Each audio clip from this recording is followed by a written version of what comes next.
Y aquí estoy atento a que llegue alguien más para que ingrese. Bien, si les parece, vamos a hacer una breve y rápida conclusión de este tema del ruido térmico para empezar a tomar otras decisiones. Una serie de decisiones que nos van a llevar a hacer una implementación, seguramente una adecuación de mejora. Bueno, este tema del ruido, recordemos que lo hemos estado viendo en una aproximación pasiva. Su servidor escogió un ancho de banda en el que, haciendo uso de las propiedades de Laplace, yo propuse una relación entre resistencias de 1 a 10 y eso me permitía considerar que tenía un control independiente de los polos, del pasaaltas, del pasabajas, que tenía un comportamiento aceptable, y eso me llevó a analizar después el efecto del ruido y del análisis que hicimos y de esa consideración de que uno era muy grande comparado con el otro, pues hicimos un análisis y pudimos concluir que la contribución de este fenómeno no deseado pues era mayoritariamente dominado por uno, el de mayor valor. Y en este caso nos referimos al resistor que forma parte de la red pasabajas. Entonces, nuestra red en general, de manera aproximada, diríamos que si mayoritariamente la contribución del ruido se debe a un solo componente, pues pudiéramos pensar que es contra ese contra quien nuestra señal de interés debe competir. Y el otro componente resistivo contribuye tan poco que pudiésemos omitirlo para propósitos de aproximación. Entonces, ¿eso qué quiere decir? Que toda la característica pasaaltas del filtro, así como tal, toda la característica del pasaaltas vista como un sistema de filtrado, es la señal de excitación de nuestro filtro pasabajas.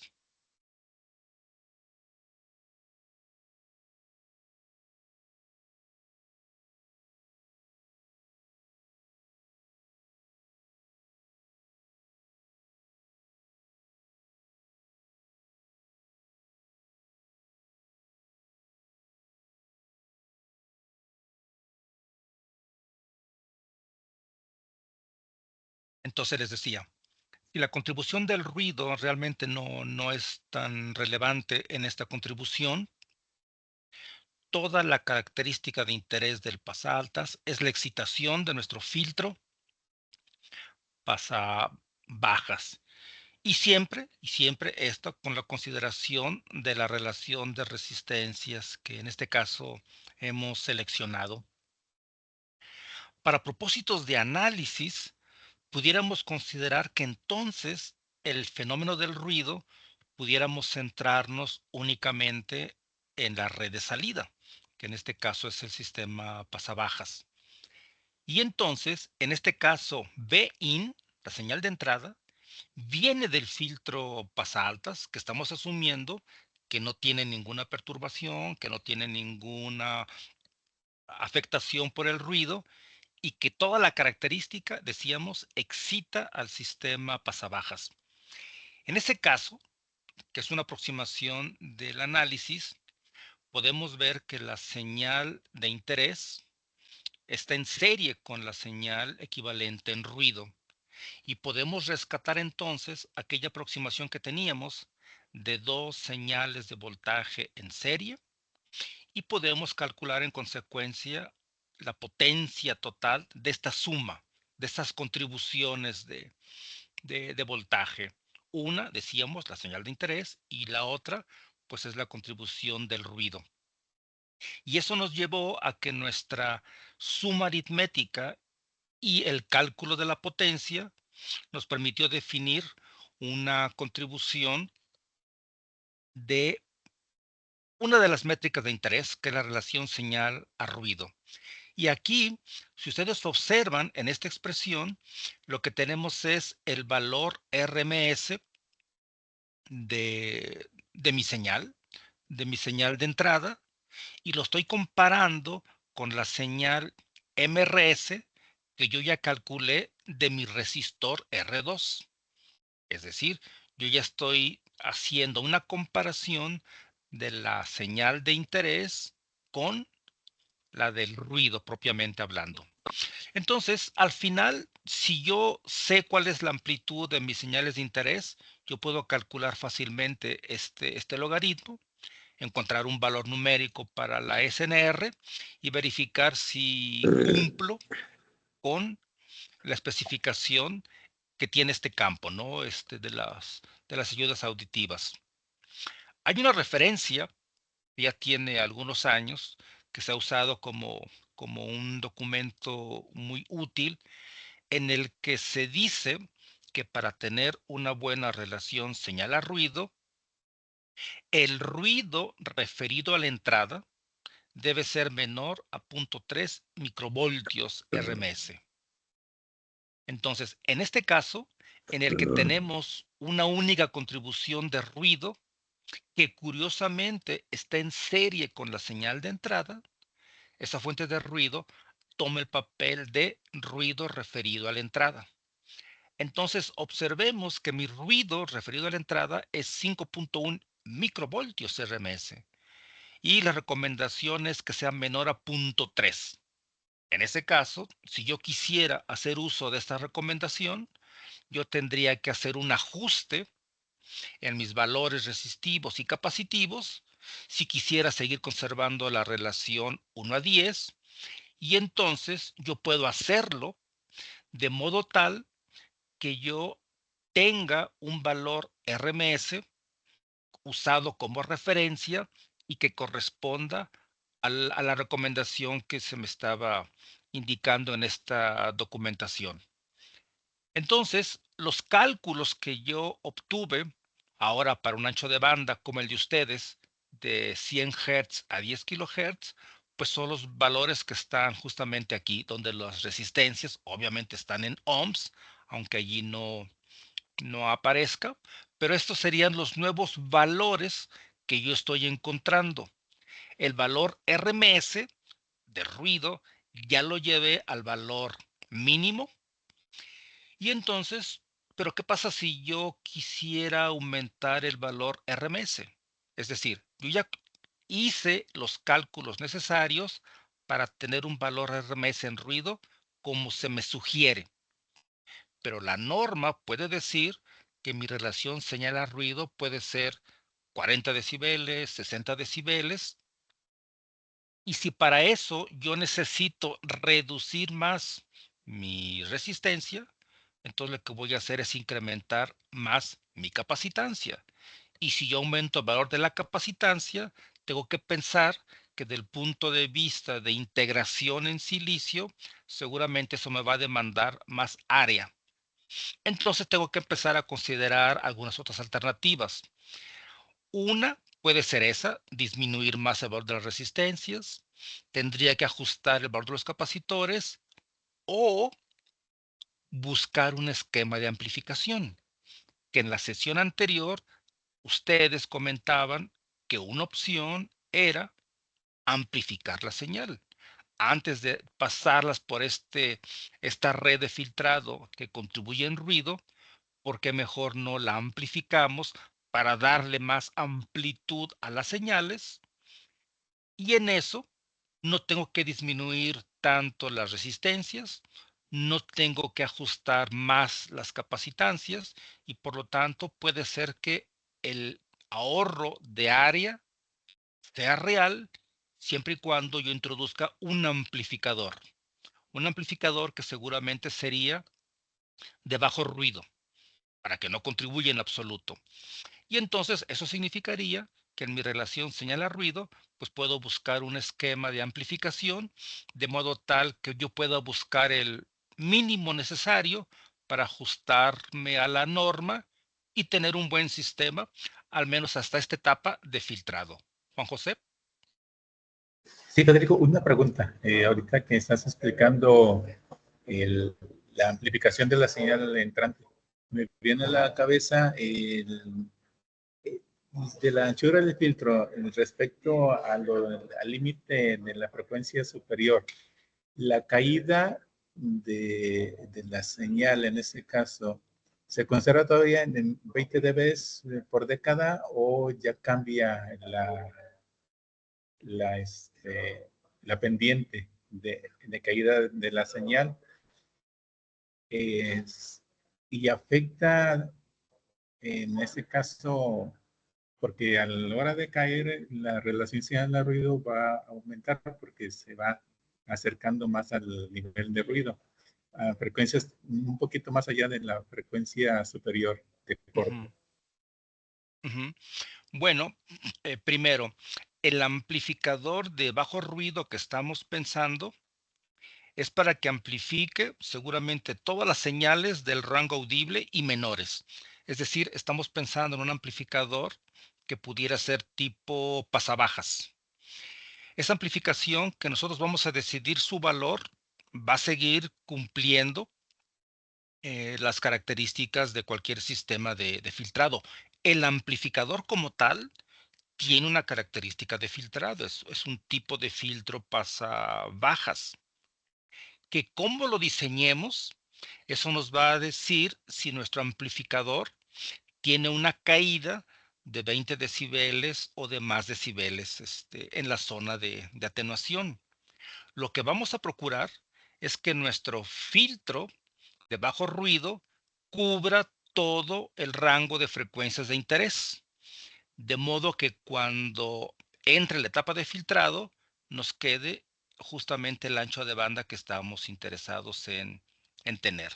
Entonces, diseñándolo de esa manera, es como si el único factor de amplificación apareciera tal cual en la relación señal a ruido, porque estamos diciendo que la etapa donde el LNA no amplifica es una frecuencia mayor a los 10 kilohertz. Después va a caer. Entonces lo queremos un amplificador constante en todo el rango de frecuencias. El que le va a poner la limitación va a ser nuestro filtro pasabanda. Y después del filtro pasabanda, pues vamos a tener la característica seguramente de los 20 decibeles por década que tiene el filtro. Insisto, independientemente de lo que tenga el LNA, lo único que vamos a exigirle es que nos dé ganancia y que su ancho de banda útil sea o que cubra perfectamente bien todo el ancho de banda de nuestro filtro pasabanda. Eso es lo que seguramente haríamos y sin duda el circuito por sí mismo lo satisface, Juan José. Ok, Federico, me viene también a la cabeza ahorita de unos estudios que estaba haciendo ya hace tiempecito, que hay unos filtros de corte brusco. Entonces posiblemente se comportaría de esa forma. O sea que cuando llegue la señal de límite máxima, corte bruscamente ahí la caída. He leído ahí en relación a los filtros, pero en válvulas, que hay ese tipo de filtros de corte brusco. De hecho, si uno decidiera hacer un amplificador de ese tipo, se puede hacer. Se puede hacer, tiene una caída de atenuación muy abrupta. Puede ser un notch, por ejemplo, que así es como lo encontramos en la literatura. Eh, y sí, claro, por supuesto, lo único que estaremos atendiendo es hacer la adecuada síntesis, pero sin duda que lo podremos hacer, ¿eh? Si la aplicación me demanda que todo mi sistema en general lleve ese comportamiento de tender casi a un filtro ideal porque la atenuación sea abrupta, sin duda lo podemos hacer, Juan José. Sí, sí, lo podemos hacer. Ok, de acuerdo, Federico. Bien. Eh, a lo mejor vamos a pagar en más componentes, pero bueno, ese es el reto, ¿verdad? Sí tengo que usar más componentes, también los voy a analizar y seguramente los seleccionaré para que no me contribuyan el ruido que ya estoy eliminando hasta este momento. Pero se puede hacer, sí, sin duda. Entonces, ¿cómo vamos a amplificar? Bueno, en la práctica necesitamos un circuito activo y todo circuito activo pues necesita ser polarizado y en consecuencia pues seguramente vamos a tener que hacer un pago en consumo de potencia, lo que se vuelve un tema de interés porque si la aplicación es portátil, lo que vamos a buscar es que la vida útil de mi batería pues se prolongue. Pero al final de cuentas, si yo necesito satisfacer un requerimiento y la amplificación es una alternativa viable, entonces seguramente voy a hacer uso de un amplificador antes de pasarlo a un sistema de filtrado, que típicamente así es como se conoce en la literatura, como un amplificador de bajo ruido. Y bueno, lo que vamos a procurar también es que ese circuito adicional pues no nos dé al traste con el análisis de ruido, pero seguramente pagaremos el consumo en aras de tener un factor de amplificación de interés.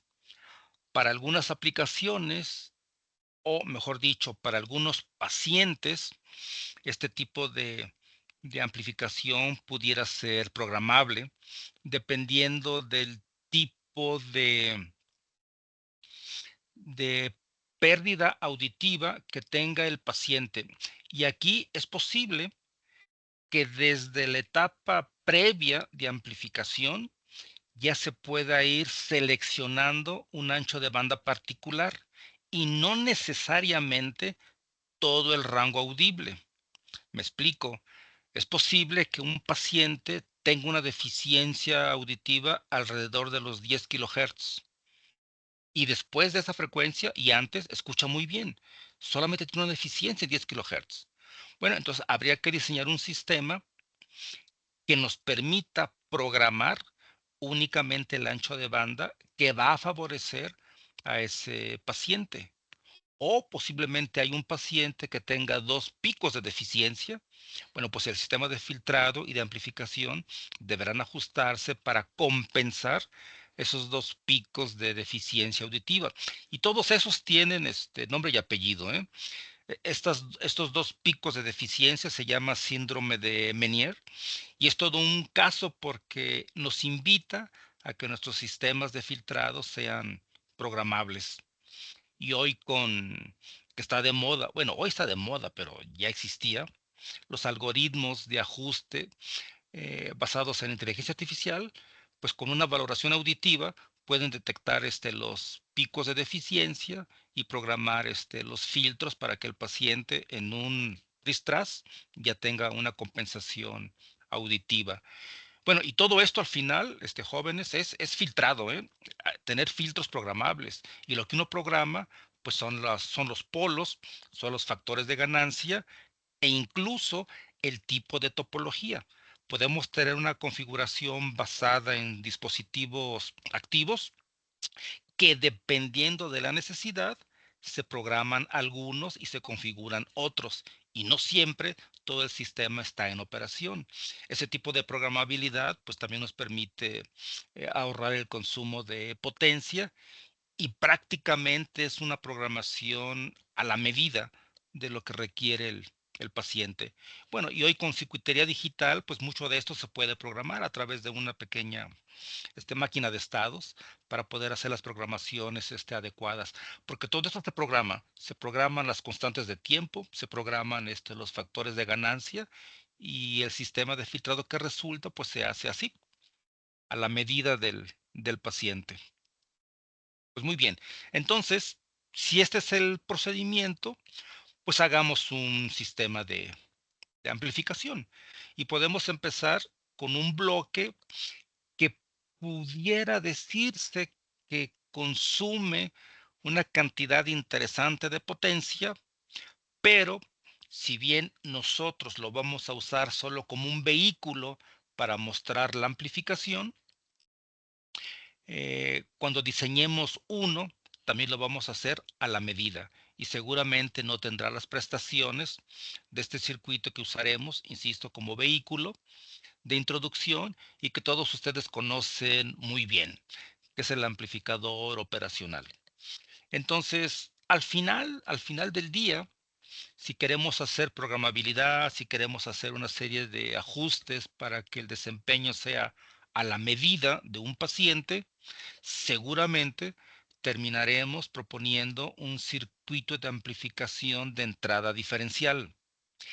Y para eliminar algunas contribuciones no deseadas, seguramente esa etapa de filtrado lo haremos con salida diferencial, entrada diferencial, salida diferencial. Y como buena parte de las señales no deseadas son de modo común, entonces desde el puerto de entrada diferencial y después en la etapa de salida, también en modo diferencial, podemos eliminar ese tipo de contribuciones. Y para llegar a ese escenario, o sea, sin duda, el bloque necesario es el amplificador operacional. Ese que conocemos desde la ingeniería, ese que seguimos trabajando en el aula, ese. Ese es el que vamos a empezar a rescatar para hacer un rescate de conceptos y acordarnos que fue el buen George el que hizo este desarrollo. Y a lo mejor Juan José conoce este amplificador. ¿Tú lo conoces, Juan José? El K2W. Bueno, la válvula no, no la tengo en mi repertorio, pero sí es algún triodo o un pentodo, sí se, parece que son doble triodo allí, lo que tienen internos, o sea, dos triodos que vendrían siendo la parte de como el transistor Ujú, actualmente, o ujú. si serían dos pentodos, que lo dudo, o un triodo pentodo, dependiendo de cómo sea la configuración de la válvula. Pues este fue el pionero del que hoy conocemos como el amplificador operacional. Y también ya había sus desarrollos con válvula de vacío. Obviamente hay toda una historia detrás de este dispositivo, hay todo un desarrollo posterior y en esta página que ustedes pueden consultar, pues ahí hay mucho de la historia, mucho de la vida de George. Y bueno, para aquellos interesados, pues seguramente puede ser una fuente de información interesante.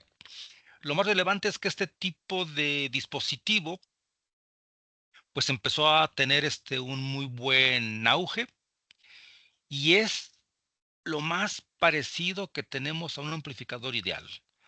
Para todos aquellos que gustan de diseñar con diagramas a bloques y que alguno de esos bloques es un amplificador de ganancia K, bueno, pues este amplificador casi cumple todas las bondades de ese tipo de representación y del punto de vista práctico, pues es la mejor representación de una fuente de voltaje controlada por voltaje. O sea, sin duda, este es un dispositivo muy útil, muy bueno, y si bien ha evolucionado en muchas de sus partes y en su diseño mismo, pues no hay aplicación que no tenga un amplificador operacional, ya sea de salida simple o de salida diferencial.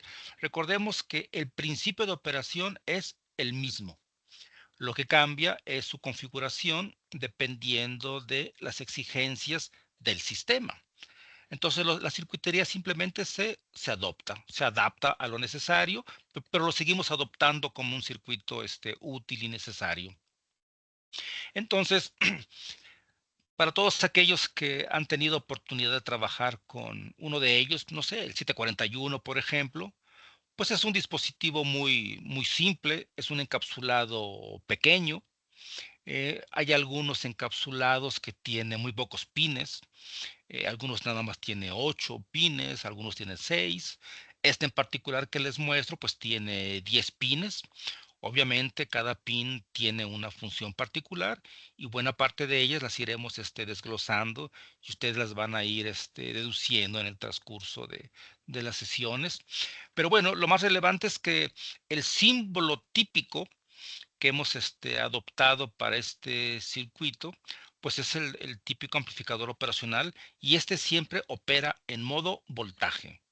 Tanto a la entrada como a la salida opera con este tipo de señal y su signo o su símbolo también obedece a esa característica.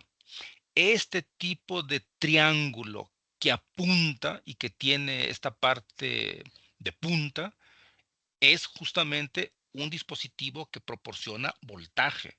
En la convención de la teoría de circuitos, esta terminación es en voltaje.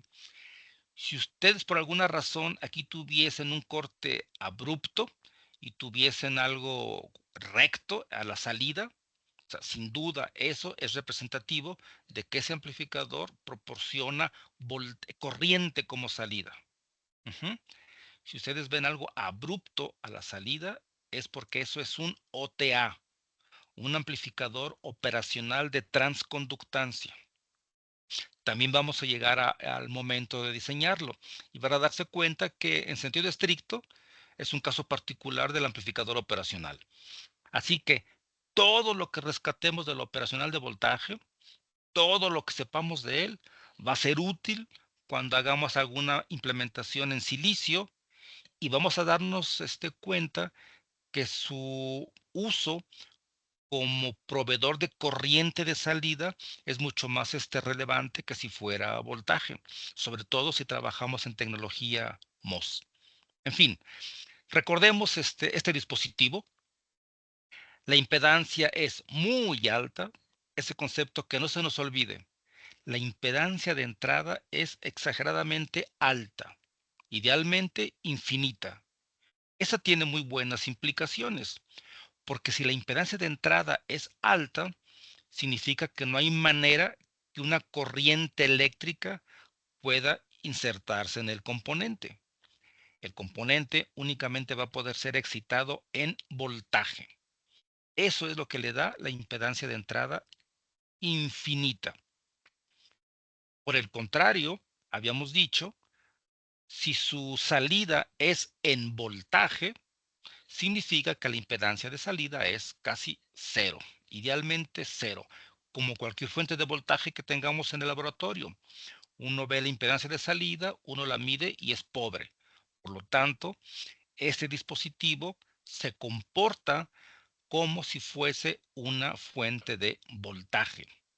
Y los amplificadores operacionales que están en el mercado se diseñan para que tengan esta característica en su nodo de salida. Así que este bloque lo vamos a utilizar muy bien y de manera sin preocupación alguna como una muy buena fuente de voltaje. Y bueno, tiene una característica muy relevante y es que hay un parámetro que es la ganancia a lazo abierto. Y esa ganancia en general es de valor infinito. Vamos a darnos cuenta que este valor de infinito, pues también lo podemos llevar a un valor particular, dada la aplicación que estemos desarrollando. Pero si nosotros vamos a la tienda de la esquina y compramos un 741, pues por supuesto que la ganancia es muy alta, casi 200,000 es su factor de amplificación. Y este hecho, que la ganancia sea muy alta, eso nos permite que rescatemos un concepto muy útil en el análisis de circuitos con amplificadores operacionales, que es el concepto de señal virtual. Eso lo vamos a rescatar en la sesión de hoy y vamos a ver que esta característica viene de la mano en la medida que la ganancia a lazo abierto sea muy grande. Juan José. Sí, Federico, ahorita que estás manejando lo del operacional, he visto que en algunas prácticas solamente lo alimentan con positivo y negativo, o sea, no con voltaje eh, dual, o sea, un voltaje positivo y voltaje negativo con referencia a Ujú, tierra. ujú. ¿Qué pasa con la ganancia allí en este caso? Es igual, no cambia, Ajá. no cambia, eso es una maravilla este circuito, se mantiene, se conserva. Eh, de hecho, hay un módulo, pues el módulo que sigue, el módulo que sigue que ya es tecnología CMOS, el módulo termina cuando diseñamos un amplificador operacional. Y lo diseñamos de tal modo que si ustedes le ponen una amplificación monopolar o bipolar, la ganancia al lazo abierto se conserva. Es, es un bloque, es una configuración muy noble, de unas virtudes increíbles y tiene esa característica, así de simple, Juan José. No importa qué polarización uses, el factor de amplificación a lazo abierto se conserva. Ok, gracias. Entonces, vamos para allá. Vamos hacia estas características. Miren, este es el 741. Esta es su respuesta a lazo abierto. Este es el bode de este dispositivo. Es un dispositivo que está diseñado para muchas aplicaciones. Es un componente de propósito general. Por lo tanto, tiene todas las virtudes de un amplificador ideal que tiene cabida en todas estas aplicaciones que se les ocurra. La impedancia de entrada es muy alta, la impedancia de salida es muy baja. Tiene un ancho de banda muy pequeño, ¿eh? Este anda como en 7 decibeles. La frecuencia de corte anda por acá, por acá arriba. Es mayor a 100 decibeles, obviamente, pero la frecuencia de corte anda ahí como en 7 decibeles.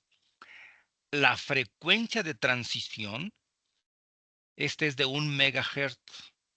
Esta frecuencia de transición, que es justamente donde la ganancia es 0 decibeles o 1 en magnitud, también le llaman frecuencia de 0 decibeles.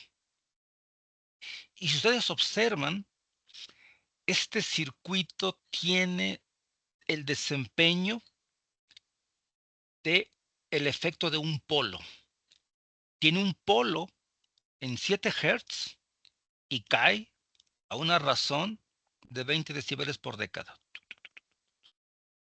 Esto es muy importante, que tengamos un sistema a lazo abierto y que únicamente sea de un polo.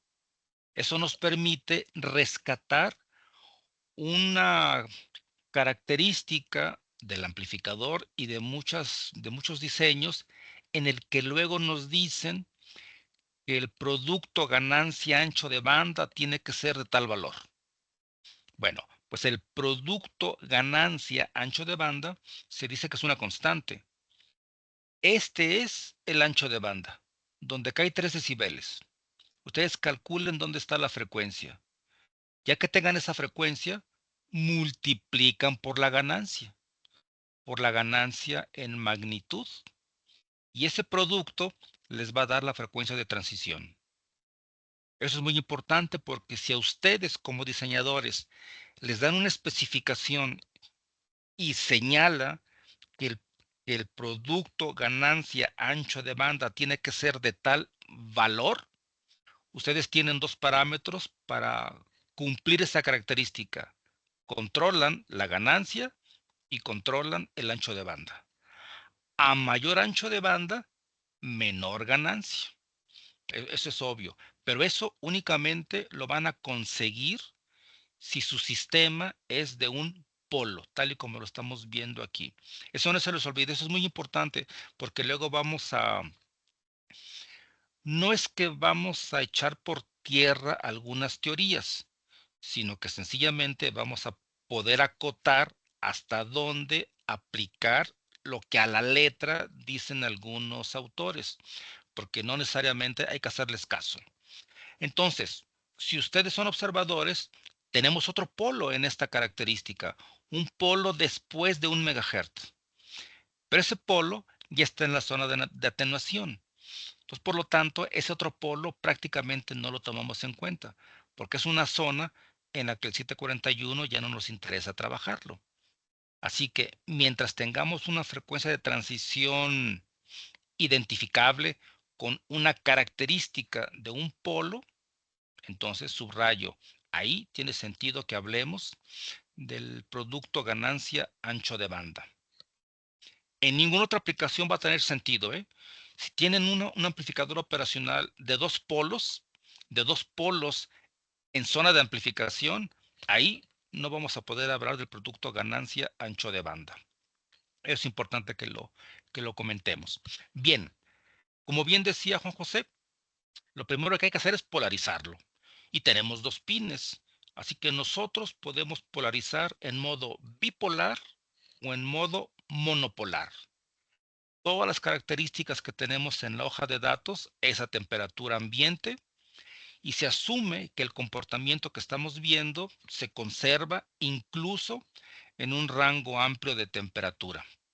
Eso es bueno, pero también tenemos algunas características no deseables que en algunas aplicaciones es un problema. Uno de ellos es el ruido. Luego vamos a ver el ruido del OPAM y el otro es el offset. Para muchas aplicaciones el offset debe ser eliminado o compensado. Entonces este offset pues lo podemos hacer con una red que seguramente conectaremos en estos pines que están diseñados para este propósito o incluso en algunos encapsulados de algunos fabricantes podemos usar estos mismos pines, los del offset, para compensar la fase. En alguna aplicación que estemos haciendo, que tengamos algún lazo cerrado, algunas redes de interés, porque así conviene a la aplicación, y resulta que el margen de fase tiene que ser modificado porque no responde a lo que queremos, pues este amplificador tiene pines en el que podemos incorporar otra red, usualmente una red RC, para hacer compensación de fase y evitar que nuestro sistema se vuelva inestable. Esto que pareciera ser un problema, no lo es tanto. Nosotros lo vamos a ver a paso y sin darse cuenta, ustedes ya van a poder identificar sin problema en qué momento el sistema necesita ser compensado o no. Yo diría que un 741 con la característica que estamos viendo no necesita ser compensado. Pero eso igual ustedes lo van a poder concluir cuando estemos diseñando el propio. Y yo espero que en este módulo que les comente, ustedes puedan hacerlo y verifiquen que sin ningún problema su circuito va a amplificar y va a amplificar muy bien. Ok, entonces, bien, lo vamos a polarizar en monopolar o en bipolar, pero lo más importante es que nosotros lo vamos a trabajar en aplicaciones de alterna. Y en alterna tenemos dos características. Una, asumir que en todo el rango de frecuencias de utilidad, hasta la frecuencia de transición, vamos a asumir que la ganancia es constante. No vamos a perder ninguna generalidad, ninguna. Podemos asumir que es nada más hasta 7 Hz o hasta 1 MHz. No vamos a perder absolutamente nada de sus capacidades. Así que cuando veamos el factor de amplificación a lazo abierto, simplemente pensemos que ese es en todo el rango de frecuencias útiles. Y con eso vamos a empezar a analizar una enorme cantidad de sistemas. Después vamos a ver qué impacto tiene el ancho de banda, pero eso va a ser solo cuando sea necesario investigarlo y justificarlo. Mientras tanto, esta ganancia asumimos que es constante en todo el rango de frecuencias de interés. Lo otro que necesitamos saber es que este es el modelo matemático en el que nos vamos a apoyar para hacer cualquier tipo de análisis. Este y no otro, a menos que estemos analizando alguna no idealidad, modificaremos este modelo, pero el corazón de su desempeño es justamente este. Es una señal diferencial multiplicado así tal cual por este factor de amplificación. Ese es el modelo que vamos a usar para hacer análisis y esto también nos dice que si las señales que estamos aplicando en los puertos de entrada son idénticos, la respuesta debe ser un cero. Un amplificador bien diseñado debe darnos esta característica. Toda señal en modo común que apliquemos al amplificador operacional de entrada diferencial tiene que darnos un cero como respuesta. No importa si la entrada diferencial es de diferencias, esta respuesta tiene que ser un 0. Y dije bien, hay amplificadores de entrada diferencial y hay amplificadores de diferencias de entrada. O sea, son 4 puertos. Bueno, pues todos ellos tienen que cumplir esta característica. Algunas aplicaciones ya nos demanda que nos aproximemos cada vez más y más al 0. Bueno, pues se diseña para que cumpla esa característica, pero mientras no se cumpla, mientras no haya esa exigencia, podemos asumir que toda señal de modo común es equivalente a un 0 como respuesta. Y eso incluye el ruido, jóvenes. El ruido en cualquiera de los puertos, si es de la misma naturaleza, es de modo común y desde ahí ya lo estaremos cancelando. Es una ventaja de los circuitos diferenciales. Y este rechazo a las señales en modo común, pues es con esta métrica, el CMRR, que se supone que el 741 y los que hagamos nosotros van a cumplir con esta característica. Y bueno, y la otra que también debemos de preocuparnos es si es un circuito activo y lo estamos alimentando, las variaciones que experimente las fuentes de alimentación pues deben ser estables. Si alguna de ellas no lo fuera, el sistema tiene que diseñarse para que el impacto de esta variación sea mínima o nula. Bueno, pues eso lo medimos con la razón de rechazo a las señales de la fuente de alimentación. Y también vamos a darnos cuenta nosotros cuando diseñemos qué topologías son más benévolas en estos parámetros o en estas características respecto a otras topologías que a lo mejor no vamos a poder exigirles mucho. Pero ustedes viendo la topología, porque ya la habrán diseñado y analizado, van a saber de qué característica van a padecer. Y esto lo insisto, en un principio pudiera ser complicado, pero cuando ya manejen el transistor MOS y configuren este tipo de topologías, solitos se van a dar cuenta las bondades o ventajas de una u otra red. Ok, por supuesto que hay que hacer algunos ejercicios así muy rápidos, algunas valoraciones para rescatar algunos conceptos fundamentales, para que no se nos olviden. Y bueno, vamos a pensar que haremos uso de una alimentación bipolar. Nuestro amplificador operacional lo alimentaremos con 12 voltios netos. Tenemos un voltaje común que es nuestro común, nuestra tierra común. Vamos a trabajar a temperatura ambiente y el 741 tiene 106 decibeles de ganancia. A lo mejor eso no nos dice mucho o nos dirá muy poco, no lo sé, pero 106 decibeles es una cantidad muy grande.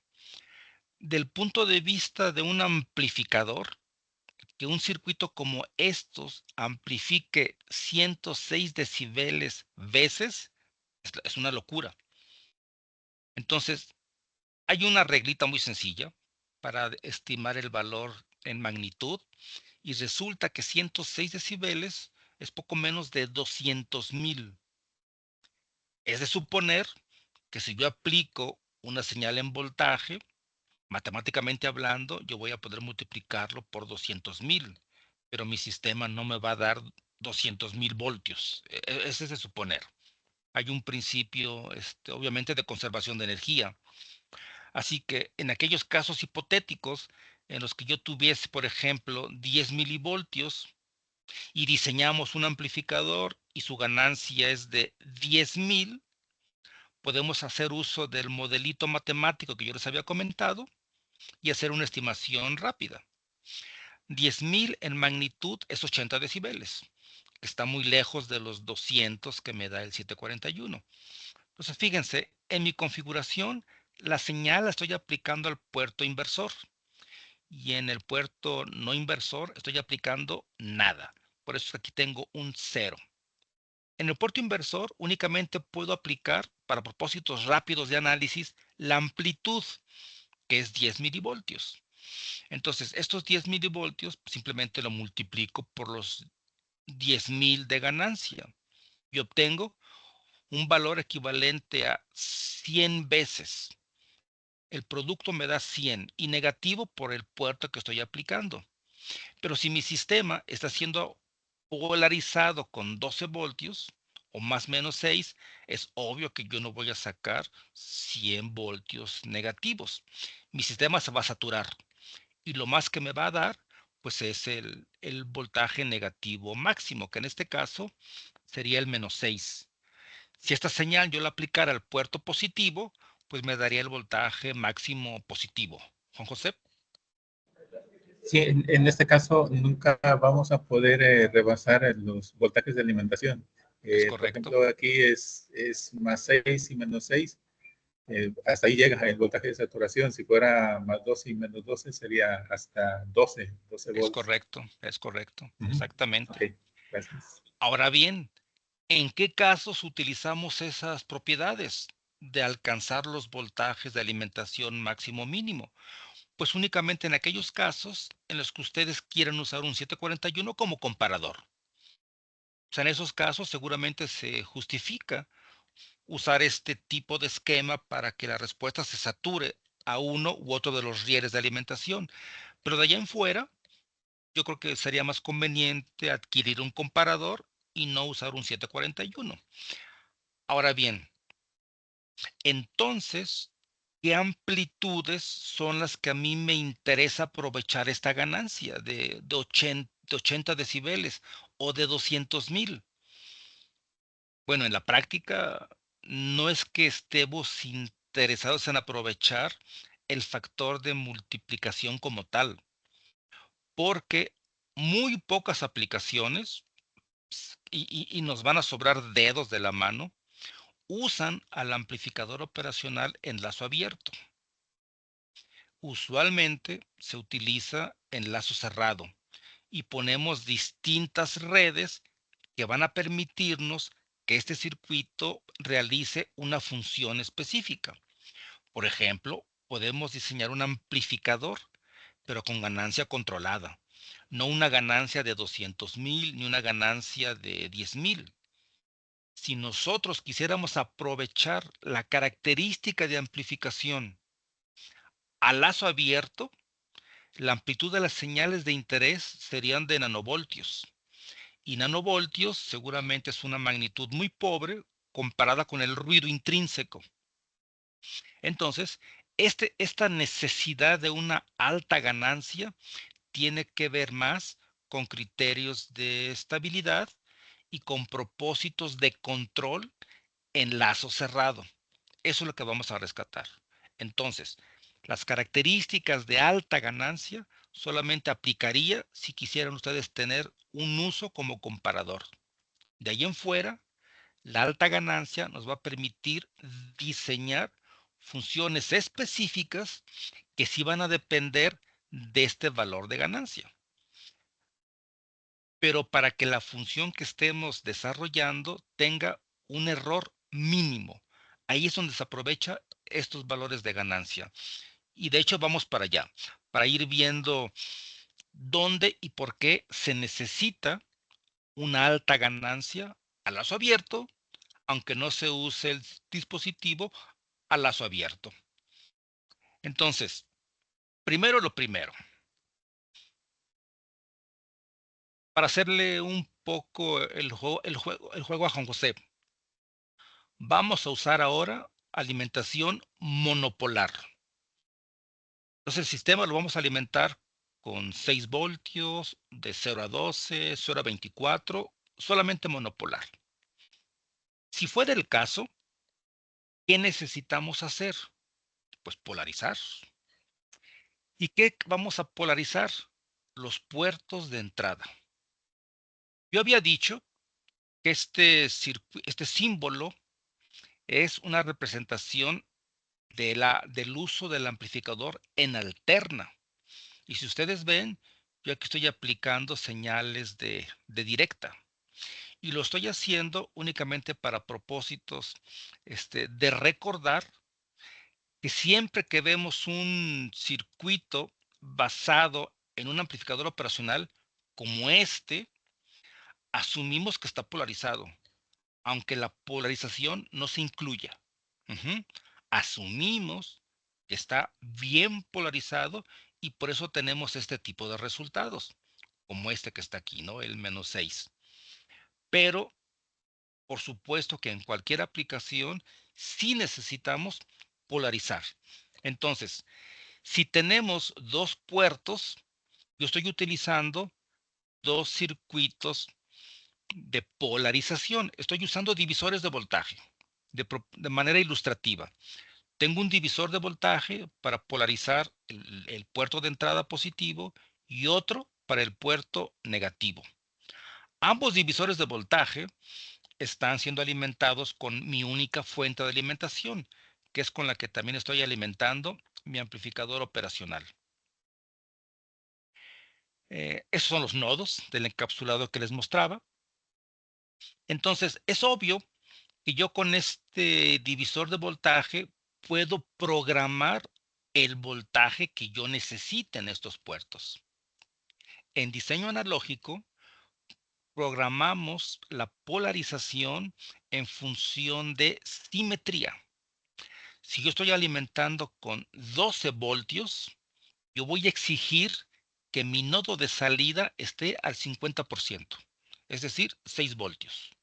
Si alimento con 6 voltios, voy a tener a la salida 3 voltios.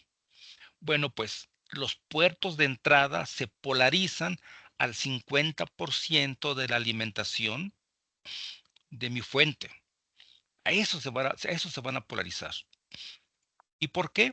Bueno, se polarizan a ese potencial por una consideración de eficiencia. Es decir, el circuito yo lo estoy polarizando porque voy a trabajarlo en alterna.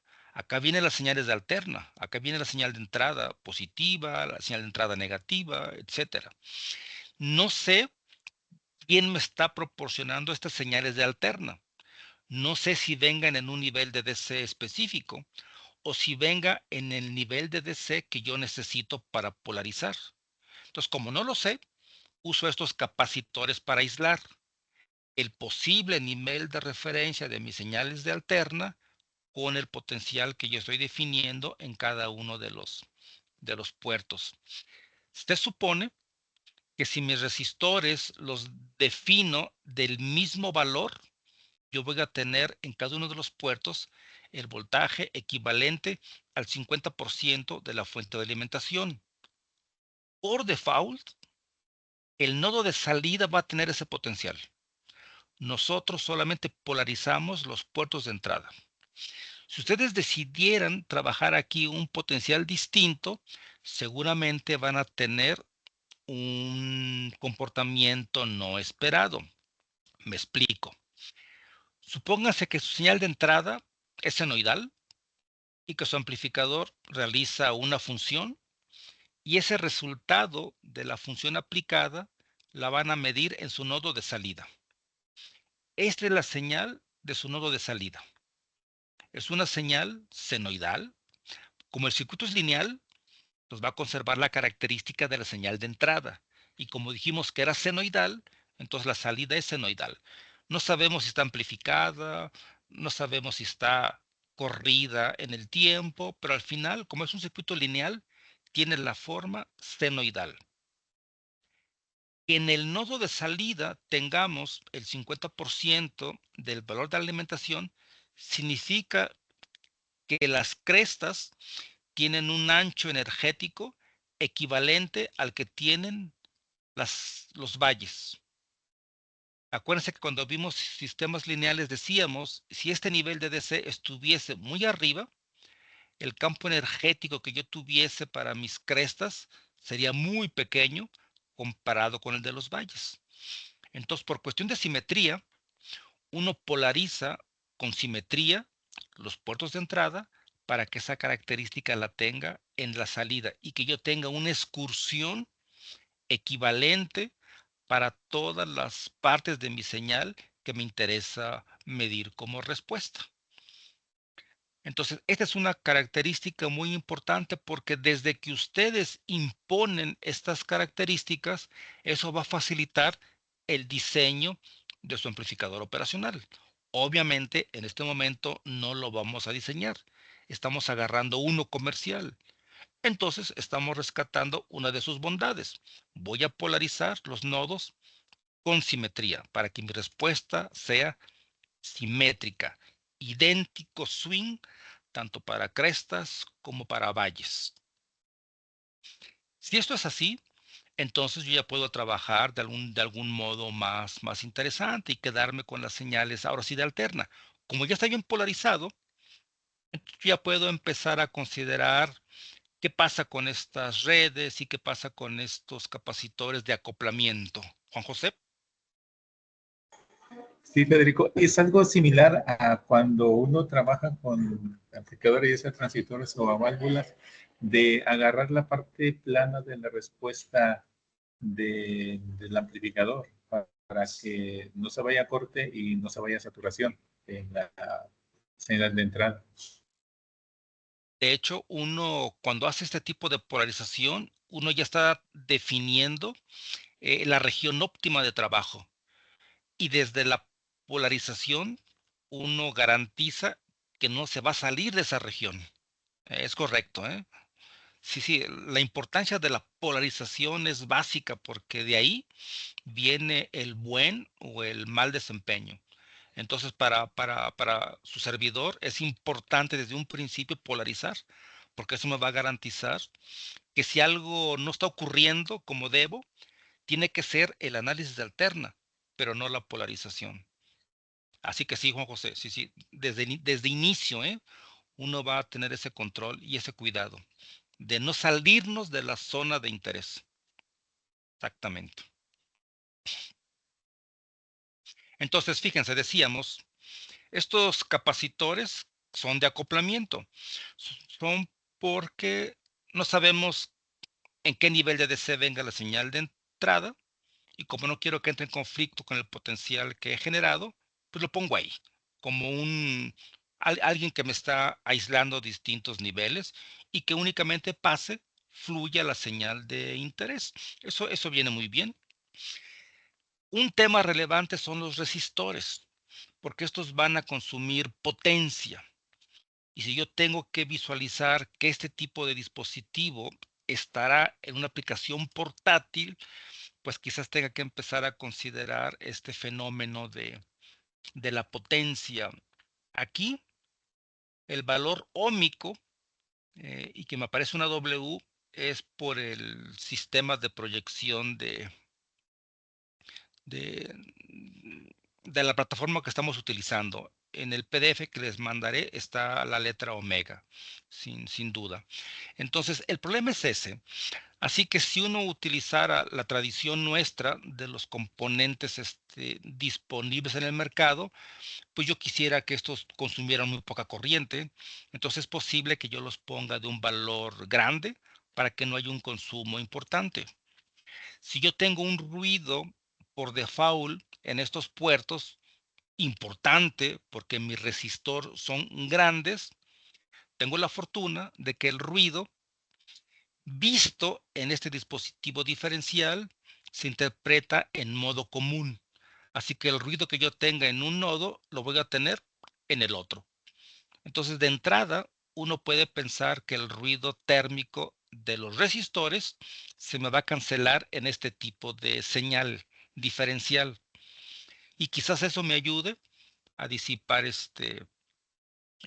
menos potencia. Pero eso me lleva a que ambos puertos deben tener la misma red. ¿Ven? Cada puerto tiene un circuito RC. Si por alguna aplicación yo nada más tuviera una red en un puerto y en el otro no, entonces voy a estar desbalanceado en ruido y todo el ruido generado va a entrar por ese puerto. Y si el otro no tiene nada, entonces a eso me refiero cuando digo que estoy desbalanceado.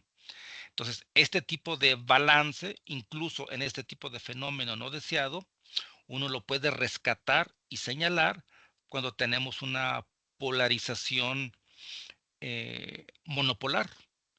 Porque si fuera bipolar, entonces la media aritmética es un cero y no necesito red de polarización, porque por default ahí tiene 0 voltios. Pero me permite rescatar estos conceptos cuando utilizo una fuente monopolar. Pero también lo hice plan con maña, utilizar este tipo de polarización, porque estas redes las vamos a utilizar para otros propósitos y no solamente para consideraciones de polarización.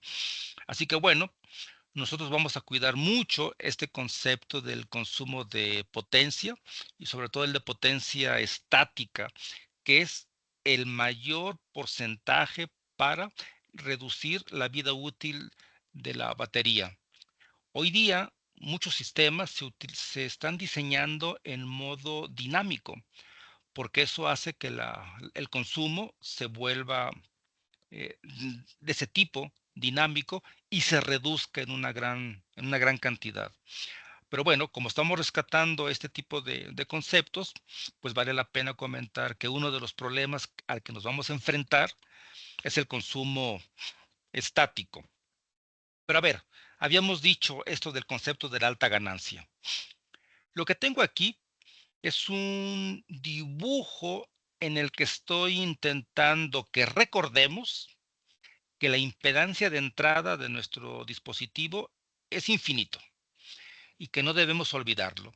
Entonces, por eso los puse así como en gris, porque son impedancias de entrada que nos recuerda que su valor es infinito. Y a la salida habíamos dicho que es de bajo valor, prácticamente un cero. Entonces, este circuito, el primero que podemos diseñar es un seguidor de voltaje. Todos hemos usado un seguidor de voltaje. Todos sabemos que si usamos un lazo de retroalimentación, vamos a tener un seguidor de voltaje. Y basta con cortocircuitemos esos dos puertos, la salida con uno de los de entrada. Del punto de vista de la teoría de circuitos, esta conexión, una impedancia alta con una impedancia baja, ya me implica que ponga en práctica todo lo que sé de análisis de redes. Tengo una muy grande, tengo una muy pequeña, puedo simplificarla y tomando ventaja de que una de ellas es muy grande comparada con la otra, resulta que la impedancia que resulta de esta interconexión es lo que me dice la teoría. Domina la baja impedancia, domina la baja resistencia. Entonces, aquí ustedes ya pueden ver este concepto de acoplar. Estamos acoplando con esta configuración algo que viene con una alta impedancia a una respuesta que tenemos en un nodo de baja impedancia y simplemente consiguiendo el uso de este pequeño cortocircuito. Pero vamos más allá. Entonces, en la práctica, este tipo de configuración nos conviene cuando en el puerto disponible aplicamos una señal de interés. Esta señal de interés no sé quién me la está proporcionando, si es un generador, si es otro circuito, pero al final es una señal que me gustaría que aunque venga de una zona de alta impedancia, yo pudiese tenerla en otra región con baja impedancia. ¿Por qué? Pues porque a lo mejor así me estoy evitando. ¿Se acuerdan del filtrado pasabanda que hicimos? Que teníamos que estar jugando con las impedancias resistivas y llegamos a la conclusión que para conservar el desempeño, una tenía que ser muy grande comparada con la otra. Ah, pues aquí lo tenemos. Miren, aquí tenemos una impedancia muy grande y aquí tenemos una impedancia muy pequeña. O sea, por default, esta configuración nos sirve para acoplar. Ujú. Si quisiéramos utilizarlo como acoplador, en lugar de estar jugando con las relaciones resistivas, lo que quiero decir es que este circuito hace exactamente la misma función, separa, aísla y sirve de buen acoplador. Obviamente aquí la relación entre una y otra no es 1 a 10 como yo propuse en mi diseño, es 1 a, no sé, a 10 millones, ¿no? Es exageradamente grande la diferencia. Yo les había comentado que este circuito, lo único que necesitamos para su análisis es la teoría que conocemos y el modelo matemático. En el puerto de entrada tengo la señal de interés y en el puerto negativo tengo la respuesta. Si lo que nos interesa es el voltaje de salida, pues aquí lo que nos resta es despejar el voltaje de salida.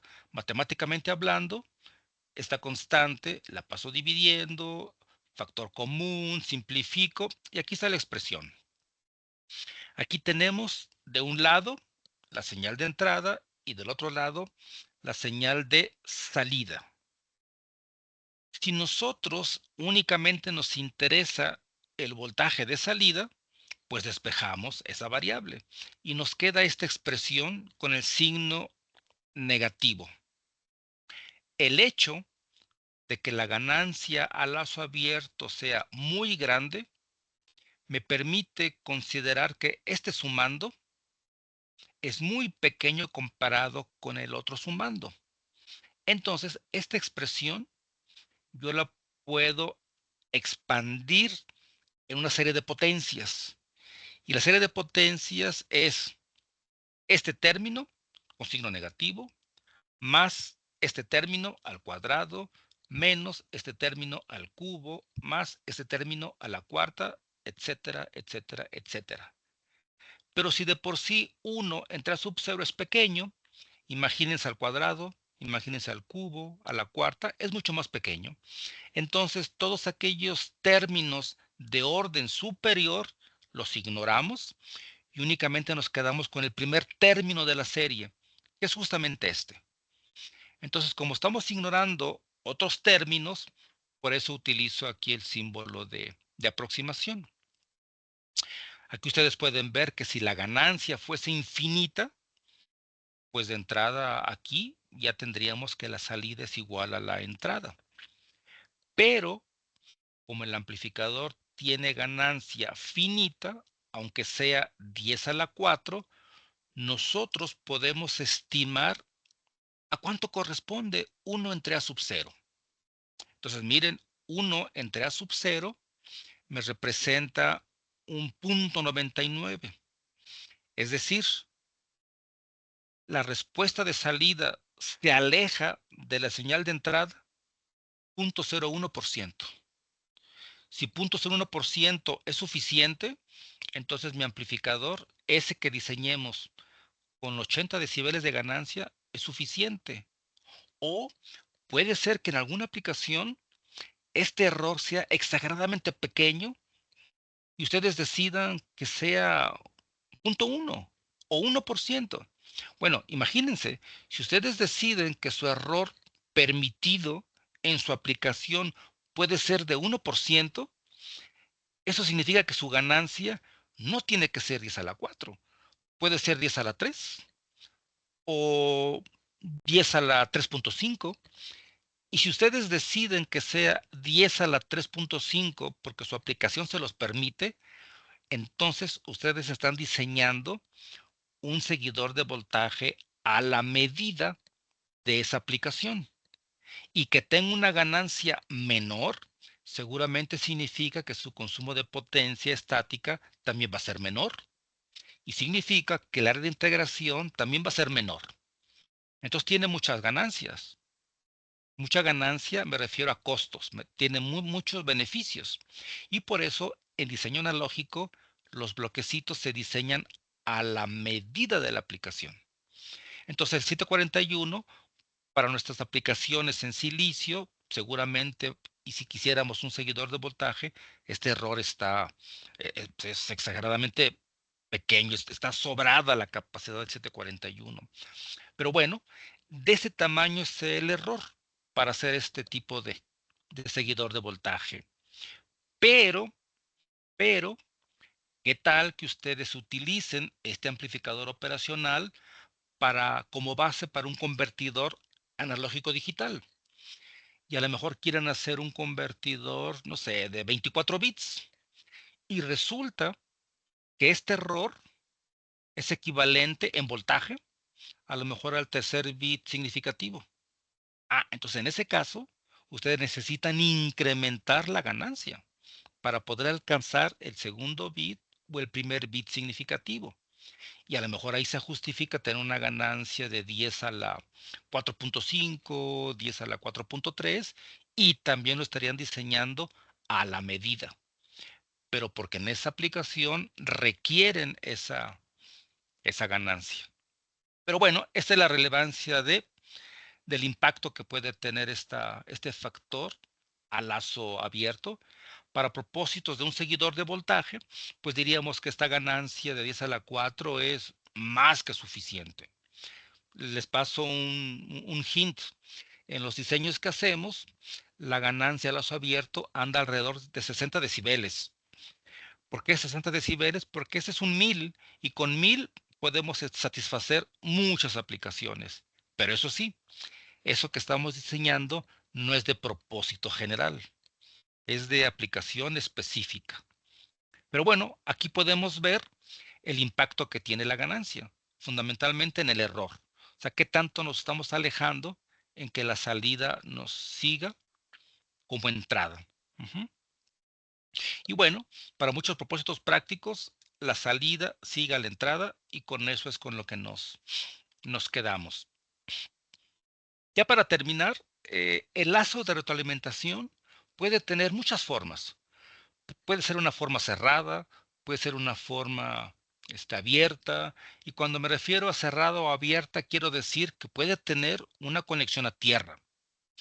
Por ejemplo, el lazo de retroalimentación que pusimos es un lazo como tal cerrado, no tiene ninguna salida a tierra, y únicamente nos sirvió para definir o entender que la configuración era un seguidor de voltaje.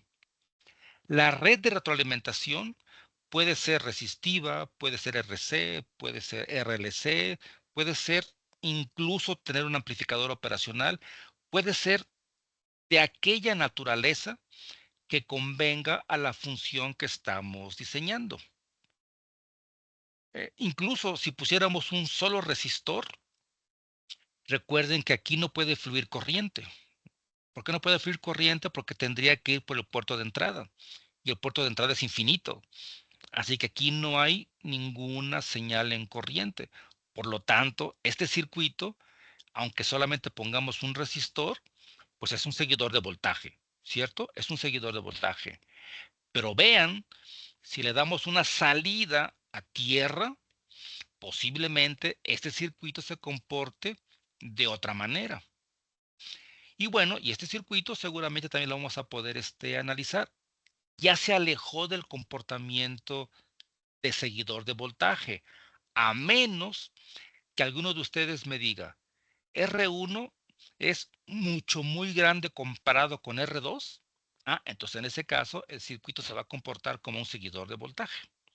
Y entonces yo les diría, si quieren un seguidor de voltaje, quítenle las resistencias, porque las resistencias generan ruido y el circuito está desbalanceado. Entonces todo el ruido se va a colar y lo van a amplificar. Así que, pues, qué necesidad. Pero si no decimos esa característica, entonces este circuito debe hacer una función. ¿Y qué vamos a hacer? Lo que ya sabemos. No nos vamos a complicar. Vamos a rescatar el modelo simple del operacional. Vamos a identificar dónde están los nodos que nos interesa, y después vamos a hacer teoría de circuitos. Puerto de entrada positivo, está la señal de entrada. Puerto de entrada negativo, no sé qué voltaje tenemos ahí, así que lo conservo la etiqueta. Despejo porque me interesa conocer la respuesta.